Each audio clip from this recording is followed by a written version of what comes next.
Hello students, welcome to my YouTube channel जिसका नाम है शिवांगी मैथ्स। तो हम अपनी पिछली 2 वीडियोस से मैट्रिक्स के कुछ स्पेशल टाइप्स के बारे में डिस्कस कर रहे हैं। तो आज हम उसी सीरीज़ में अपना लास्ट वीडियो आए हैं कि मैट्रिक्स के जो कुछ और स्पेशल टाइप्स हैं वो क्या क्या होते हैं। तो चलिए शुरू करते हैं। तो मैट्रिक्स का अनदर स्पेशल काइंड है निलपोटेंट मैट्रिक्स। और ये क्या होता है, इसकी डेफिनेशन के थ्रू हम जानते हैं कि a square matrix A is called nilpotent if there exist a positive integer k such that a to the power k equal to 0 and such least positive integer k such that a to the power k equal to 0 and is called the index of the nilpotent matrix। यानी कि ये क्या कह रहा है कि कोई भी स्क्वायर मैट्रिक्स होना चाहिए हमारे पास, उसको हम कितनी बार ऑपरेट कर रहे हैं और कौन सा ऑपरेशन से ऑपरेट कर रहे हैं, मल्टीप्लिकेशन से। तो उस कितनी बार मल्टीप्लाई कर रहे हैं जिससे कि हमारे पास नल मैट्रिक्स ऑब्टेन्ड हो रहा हो, उसको हम निलपोटेंट मैट्रिक्स कहेंगे।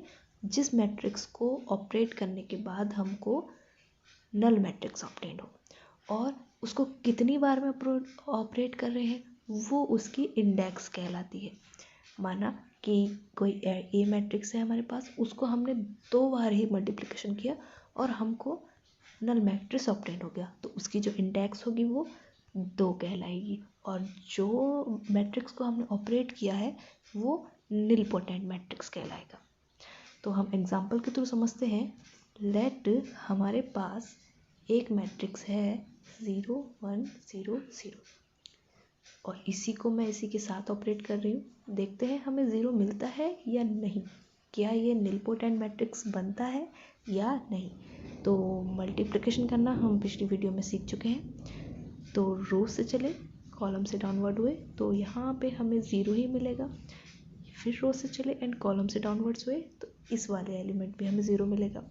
नेक्स्ट भी हमें 0 ही मिलेगा और यहाँ भी हमको 0 ही मिलेगा। यानी कि इस मैट्रिक्स को ऑपरेट करने के बाद हमारे पास 0 मैट्रिक्स ही ऑब्टेन्ड हो रहा है। यानी कि ये वाला जो मैट्रिक्स है ये हमारा निलपोटेंट मैट्रिक्स है। इसी तरीके से और एग्जांपल भी हो सकते हैं। मीन्स 0 1 0 0 ये भी एक निलपोटेंट मैट्रिक्स है, या 0 0 1 0 ये भी एक निलपोटेंट मैट्रिक्स है। तो ये सारे मैट्रिक्स जो है वो निलपोटेंट मैट्रिक्स है जिसको हम ऑपरेट करेंगे 2 बार करें या हो सकता है 3 बार में, लेकिन हमें मिल रहा हो नल मैट्रिक्स। ठीक है, तो अब हम अपने नेक्स्ट टाइप की ओर चलते हैं and which is Boolean matrix. Boolean matrix क्या होता है? A matrix whose entries are all 0 or 1 is called a Boolean matrix। यानी कि क्या, वो वाला मैट्रिक्स जिसकी एंट्रीज या तो 0 ही हो या 1 ही हो या 0 और 1 दोनों ही हो सकती हैं। तो उस वाले मैट्रिक्स को हम नाम देंगे बूलियन मैट्रिक्स। यानी कि या तो वो सारी 0 ही हो या वो सारी 1 ही हो या 0 और 1 का मिक्सचर हो, तो उस वाले मैट्रिक्स को हम बूलियन मैट्रिक्स नाम देते हैं। यानी कि हमारा जो आइडेंटिटी मैट्रिक्स है is the example of Boolean matrix, और जो हमारा नल मैट्रिक्स है वो भी हमारा बूलियन मैट्रिक्स ही कहलाता है। तो इससे हमें ये पता चला, या और कोई भी मैट्रिक्स जिसमें 0 और 1 के अलावा कोई और नंबर हो ही ना, वो ही हमारा बूलियन मैट्रिक्स कहलाता है। ठीक है, तो अब हम अपने नेक्स्ट टाइप की ओर चलते हैं विच इज़ परम्यूटेशन मैट्रिक्स। ये काफ़ी खास टाइप्स हैं जिसका यूज़ हायर क्लासेस में खास तौर पे होता है। अगर आप CSI या नेट की तैयारी कर रहे हैं, गेट की तैयारी कर रहे हैं, तो इन सारे मैट्रिक्स के बारे में हमें पता होना चाहिए, क्योंकि ये नॉर्मल बुक्स में नहीं होता है, तो इसलिए इनके बारे में हमें इन्फॉर्मेशन होनी चाहिए। तो परम्यूटेशन मैट्रिक्स क्या होता है? A matrix representation of permutation, square matrix with exactly one in each row and column and other elements are 0, उसको हम परम्यूटेशन मैट्रिक्स कहेंगे। यानी कि किसी भी मैट्रिक्स की ईच रो में या ईच कॉलम में एक 1 ज़रूर होना चाहिए, उस वाले स्पेशल टाइप ऑफ मैट्रिक्स को हम परम्यूटेशन मैट्रिक्स नाम दे देंगे। जैसा कि ये मैट्रिक्स का एग्जांपल है, इसमें ये रो देखें, ये रो देखें एंड तीसरी रो देखें, हर एक रो में एक एक 1 आ रहा है। और अगर हम इसको कॉलम की वे से देखें, इस कॉलम में, इस कॉलम में और इस कॉलम में हर एक 1 1 1 1 आ रहा है। यानी कि ये हमारा परम्यूटेशन मैट्रिक्स का एक एग्जाम्पल है।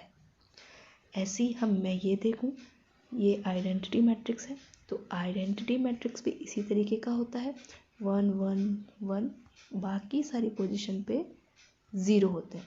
तो ईच रो में और ईच कॉलम में एक एक 1 आ रहा है, यानी कि ये एक परम्यूटेशन मैट्रिक्स का एग्जाम्पल है।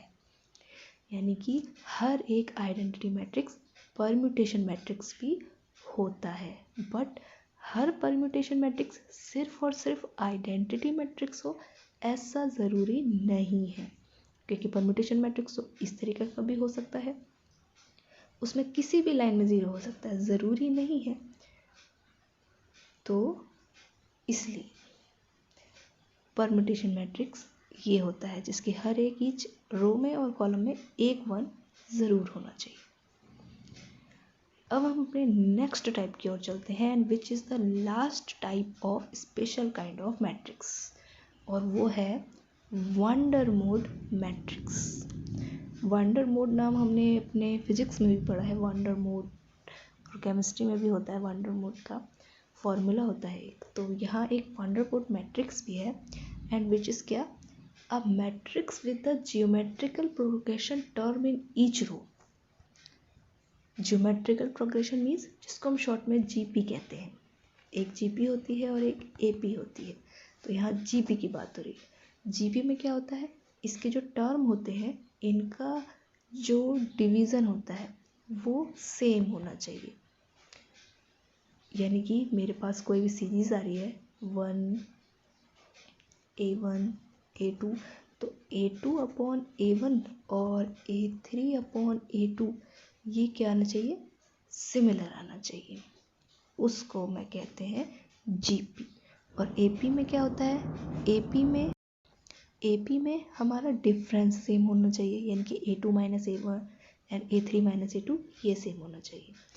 तो यहाँ पे क्या होता है वंडर मोड मैट्रिक्स में, वो वाला मैट्रिक्स जिसकी ईच रो में ज्योमेट्रिकल प्रोग्रेशन बन रहा हो उसको हम वंडर मोड मैट्रिक्स कहेंगे।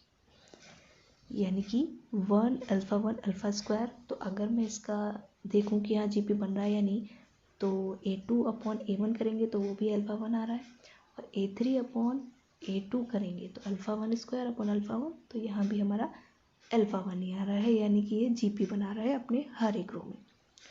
तो इसका अगर मैं एक नंबर के थ्रू एग्जांपल देखूं तो 1 2 4 1 3 9 एंड 1 4 6, और यहाँ मैं चेक करूं तो यहाँ पे जो डिवीज़न आ रहा है वो 2 ही आ रहा है पहली रो में, दूसरी रो में भी 3 एंड तीसरी रो में भी 4, यानी कि सेम आ रहा है, जीपी ही बना रहे हैं ये, इसलिए ये वंडर मोड मैट्रिक्स का एक एग्जाम्पल है जो अपने हर एक रो के जो एलिमेंट्स हैं वो ज्योमेट्रिकल प्रोग्रेशन की फॉर्म रखते हो। तो दैट्स इट गाइस, मैट्रिक्स के हमारे सारे टाइप कंप्लीट हो चुके हैं। तो अब हम नेक्स्ट वीडियो से मैट्रिक्स की प्रॉपर्टीज़ के बारे में डिस्कस करेंगे, तो काफ़ी इंटरेस्टिंग सी वीडियोस होने वाली है, इसलिए keep watching and keep practicing mathematics. Thank you.